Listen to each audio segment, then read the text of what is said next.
आइए जानते हैं आज की कुछ प्रमुख अंतर्राष्ट्रीय खबरों को। पहले एक नजर आज की हेडलाइंस पर।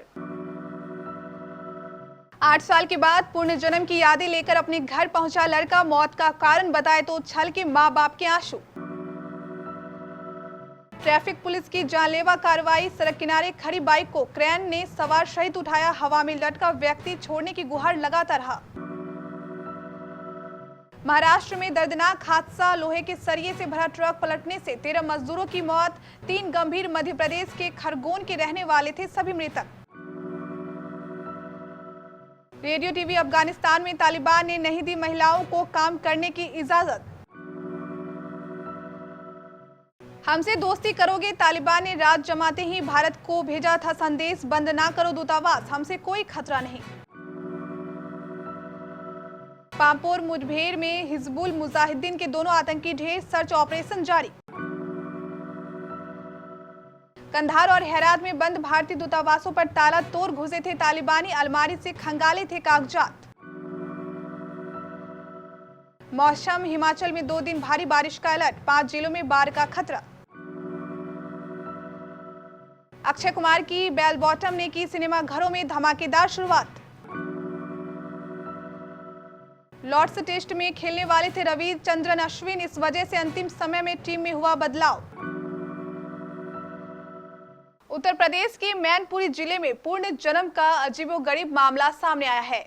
ओछा थाना क्षेत्र के गांव नगला सलेही निवासी प्रमोद कुमार के घर एक 8 साल का बालक पहुंचा और उन्हें पिता कहकर बुलाया।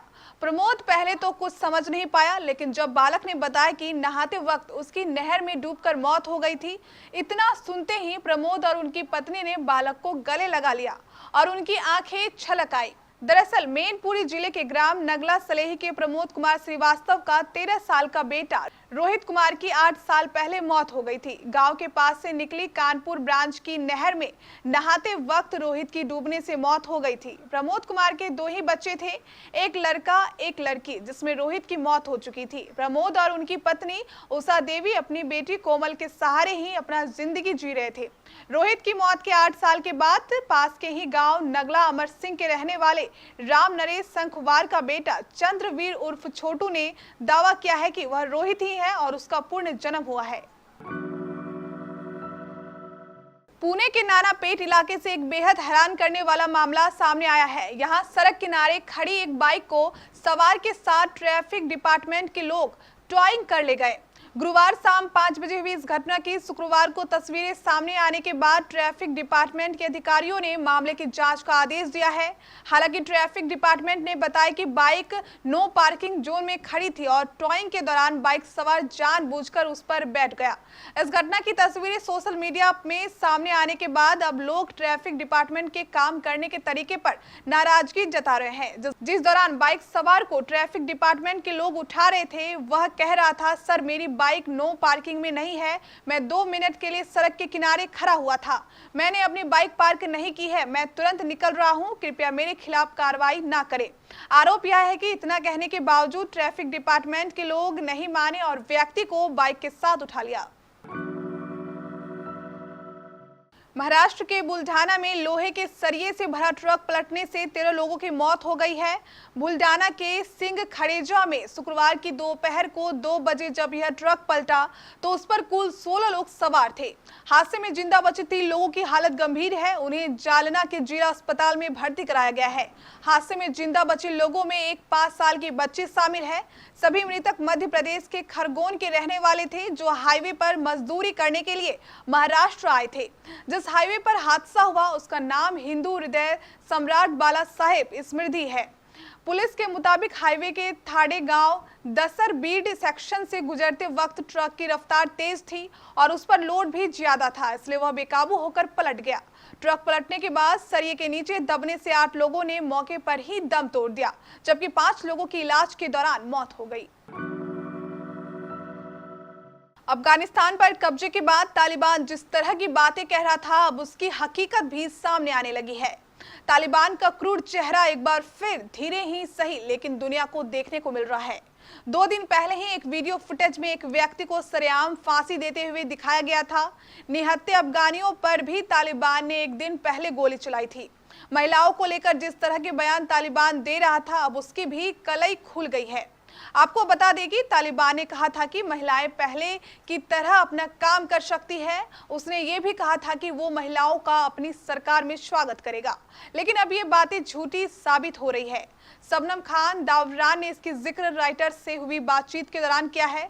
शबनम रेडियो टीवी अफगानिस्तान में काम करती है, लेकिन अब हालात पूरी तरह से बदल चुके हैं।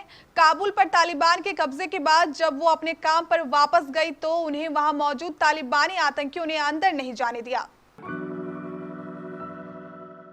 एक मीडिया रिपोर्ट के मुताबिक अफगानिस्तान पर कब्जा जमाने के बाद तालिबान ने अनुरोध किया था कि भारत काबुल में अपनी राजनयिक मौजूदगी को जारी रखे और दूतावास बंद न करे। हालांकि इस बारे में भारतीय पक्ष द्वारा कोई बयान नहीं आया है। दरअसल बीते सोमवार और मंगलवार को भारत द्वारा सैन्य विमानों से अफगानिस्तान से अपने करीब 200 लोगों को निकालने से ठीक पहले तालिबान ने अनौपचारिक तौर पर भारत को इस अनुरोध से अवगत कराया था। बता दें कि शेर मोहम्मद अब्बास सनेट कजई कतर की राजधानी दोहा में तालिबान के राजनीतिक मोर्चा वाले नेतृत्व के अहम सदस्य हैं। नाम न छापने की शर्त पर एक अधिकारी ने कहा कि तालिबान की ओर से बातचीत करने वाली टीम ने नंबर 2 के रूप में और कतर में स्थित तालिबान नेताओं में तीसरे नंबर के रूप में देखे जाने वाले शेर मोहम्मद अब्बास स्टैन कजई अतीत में अफगानिस्तान में भारत की भूमिका के आलोचक रहे हैं। दक्षिण कश्मीर के जिला पुलवामा के अवंतीपुरा में खिरयू पामपोर इलाके में सुरक्षा बलों और आतंकवादियों के बीच जारी सुबह से हिजबुल मुजाहिदीन के दोनों आतंकी मारे गए हैं।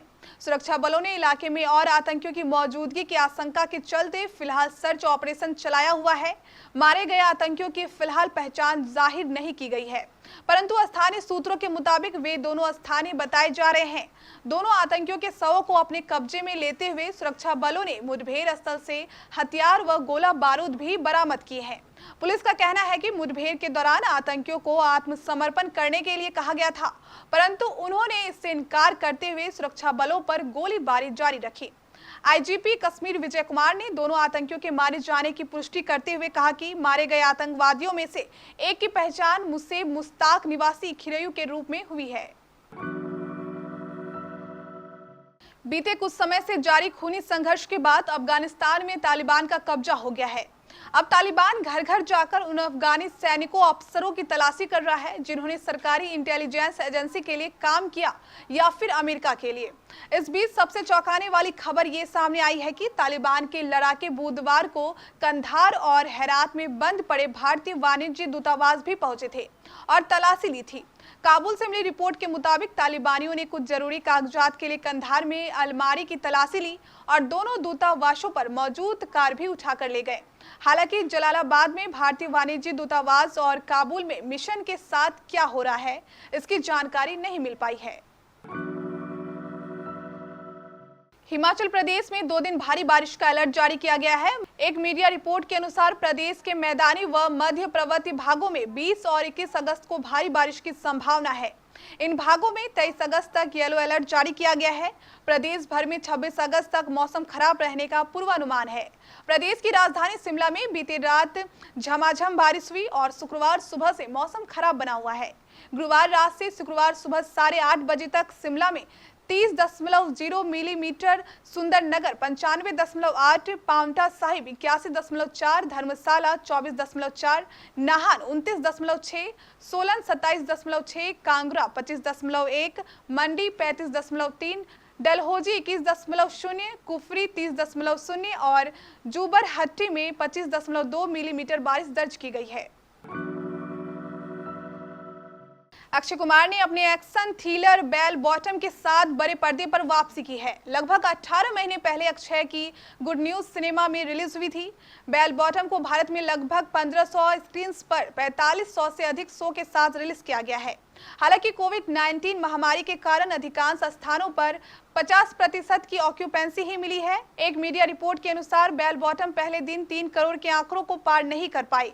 फिल्म की पहले दिन की कमाई 2.50 से 2.75 करोड़ के बीच रही है। रिलीज के पहले ही दिन फिल्म ने सिनेमाघरों में पूरे दिन में 15% की व्यवस्था दर्ज की है। टीम इंडिया के star off spinner Ravichandran Ashwin ने खुलासा किया है कि वह इंग्लैंड के खिलाफ लॉर्ड्स में खेले गए दूसरे टेस्ट मैच में वह खेलने वाले थे, लेकिन टॉस से पहले हुई बारिश की वजह से टीम संयोजन में बदलाव करना पड़ा। नॉटिंघम में खेले गए पहले टेस्ट में भी वह नहीं खेल पाए थे। इस मैच के बाद शार्दुल ठाकुर चोटिल हो गए थे। ऐसे में माना जा रहा था कि अश्विन को मौका मिल सकता है, पर ऐसा हुआ नहीं। शार्दुल की जगह तेज गेंदबाज ईशांत शर्मा को मौका मिला। बता दें कि टीम इंडिया ने दूसरे टेस्ट मैच में इंग्लैंड को 151 रनों से हराकर सीरीज में 1-0 से बढ़त बना ली है। अश्विन ने अपने YouTube शो कुत्ती स्टोरी में कहा, मजेदार बात थी कि मैच से पहले उन्होंने कहा कि गर्मी है, आप कृपया तैयार रहिए, आप खेल सकते हैं। सुबह ब्रेकफास्ट के बाद बारिश होने लगी। इसके बाद मैंने कहा कि बारिश के बाद अब गर्मी की बात नहीं करेंगे। जब मुझसे निराशा ही हाथ लगनी तो आपने उम्मीद क्यों जगाई।